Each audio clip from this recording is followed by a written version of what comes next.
Hey everybody, welcome back to another Let's Buy a Chateau. We're going to do something fun today. We are going to look at three different chateaux in the $600,000 range. Now the reason I chose this is as far as chateau, this is about the best price range you're going to get anymore. Many years ago it was in the $300,000, $400,000. Well, that's not the case anymore. So we're going to look at three very different properties and kind of take a look around where they're located, what their offers are, and all of that. So here we are with the very first one. Let's get started. Now this one is located in a town I've never heard of. This is called, in American English, you would say Saint Justin. So San Justin, something to that effect.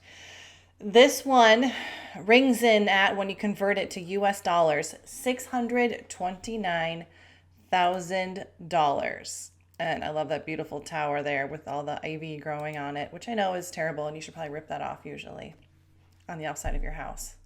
Let's take a look at some more photos. Here's a good glimpse at the land. This comes with a lot of land. Among some of the agricultural space and all of that, there's also 99 acres just of woods. So a lot of land around you. You would be quite secluded. And as you see, lots of outbuildings, barns, sheds, and that pond you see in the background, that is actually shared ownership with somebody else. You each own that pond. That'd be nice, right? Beautiful. Okay, so now we move inside. It's a unique place.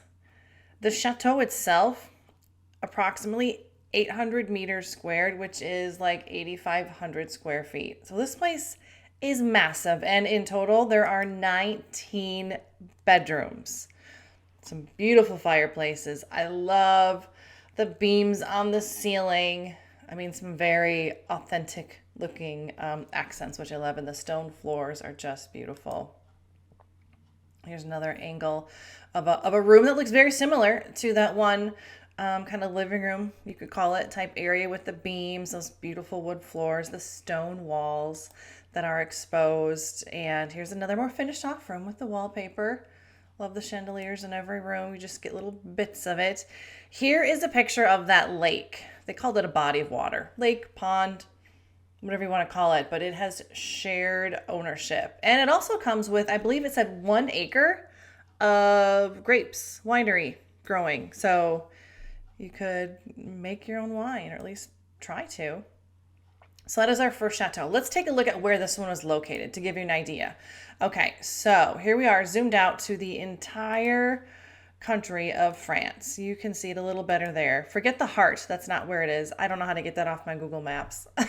I've never tried, but it's just going to be there. We're looking at where the red pin has been dropped, and we're going to zoom in. See, we're south of Bordeaux.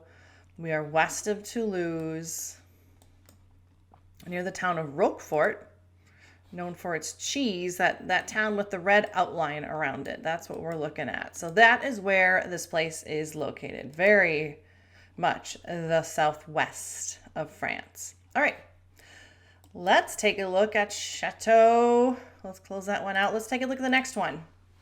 This is one I have perused before, just looking at online, because it's just really cool. And I just think it's so beautiful. Let's move that over so you can see it a little better. All right, this one is located in the town of Thiviers in the Dordogne. In euros, it's $583,000, so it comes to US dollars a little over 600,000. Just to round up a little bit. This one in all has 15 bedrooms. 15.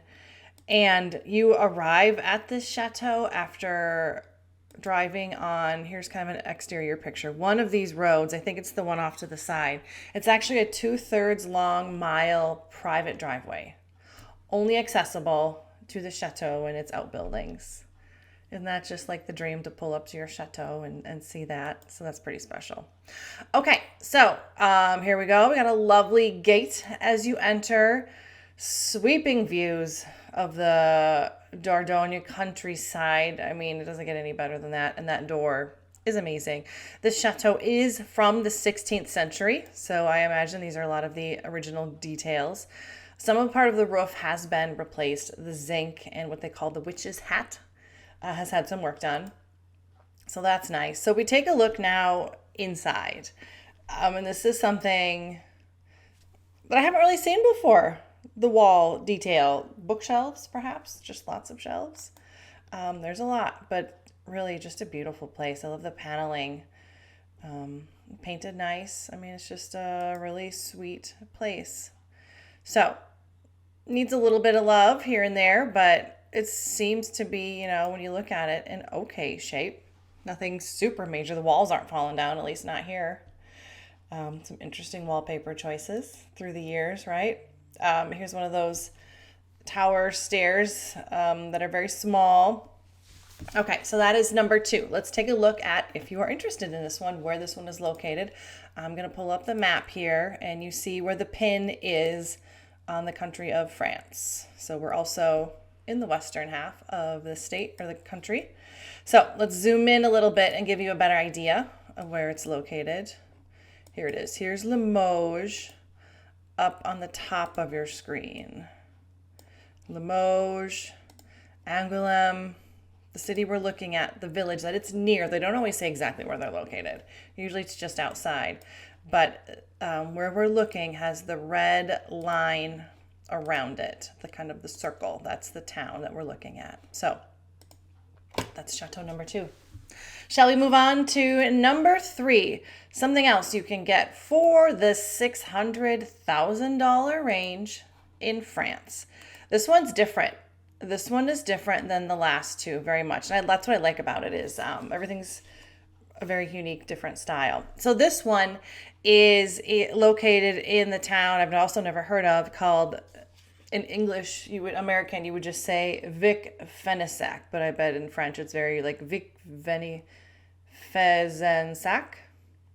Vic Fezensac. It sounds cool. When you convert over to US dollars, we are at 586,000 approximately. So we're under 6 here, actually. This is a Renaissance castle. Let's scroll through some of these photos. It also has a house that's adjoined to it. Both of them built in the year, according to the listing, in the year 1840. So not as old, perhaps, as some of the other ones we've been looking at, but still has a lot of those details with the beams on the ceiling, those monumental fireplaces. Really cool. Just massive old hearth. Can you imagine? Just huge. Now, this chateau itself is 120 meters squared. So when you convert that to US or square feet, it's approximately just over 1,200 square feet. So it's not a huge place. And the adjoining house actually is 140 meters squared, according to the listing. So that's even a little bit bigger. I love these big, huge, the doors with the big windows looking out. They just let so much light in. You don't really need other lamps. So that's pretty special. I love the beams on the ceiling again, of course. I'm a sucker for that. Yeah, just a different looking place. This one really has its own charm. Right down to the violet carpet. You can tell this is one of the attic bedrooms. Yes, so this is what you can get with the outside house, the adjoining house, for $586,000. And I assume this must be the interior of that house. It looks much more updated and different. There's, of course, always barns and added areas to add things in for storage and workshops. I think that carpet has seen better days, but I suppose it matches the room. So this is what it looks like on the outside. It's just as sweet as can be, and really, generally speaking, affordable for Chateau. Love the stone staircases. I mean, that's just amazing. Here is, maybe this is the adjoining house. Maybe this, I don't remember it saying it needed to be renovated, but maybe this is an additional one for all we know. Massive fireplace. Oh my gosh. That could be made to look really, really pretty. Huge room. Just massive. You could have some fun things with renovating this place, because once you do that and you gaze out over that huge skyline, the horizon, the countryside. You can't beat it. What a beautiful place to explore. Really beautiful. It certainly seems like it could be older than 1840, but that's what the listing said. So I'm going with it. Just a lovely place. Little gardens to hang out. Benches overlooking the countryside. I love it. I love it how it's kind of got that retaining wall built up, so it really maximizes the views. Pretty cool place. All right, let's show you on the map where this one is located. So here we have the whole country of France. We're going to find Vic-Fezensac. I don't know why I want to call it something else. Okay, so we are really also down in the southwest. There's Toulouse, so you just kind of take that highway to the west of Toulouse. Make sure you can see it on the map. Yeah, you can see that. So we're going to zoom in and show you. There's what that's the town name I've been saying, Vic-Fezensac. Pretty cool. I like it. I like that one. That one was pretty neat. That would be a fun place to explore and just look around. I'm going to put all of the actual brokerage information and their references in the description of this video. So if you wanted to go and look at it and explore these a little bit more yourselves, credit to all of the brokerages for providing the information and the photos so you can browse them all yourself. And if you've been following along, you know that I am going to go to France in about 2 weeks to search out my own property. So please give me a like for support. I would appreciate it so much. And subscribe to the page because I'm going to be showing you, to the best of my abilities, what I can show, what the agents allow as I view these places and check out the nearby towns and just have a little fun in France exploring history and architecture. Who doesn't love that? So please follow along. I appreciate your support, and we'll see you next time.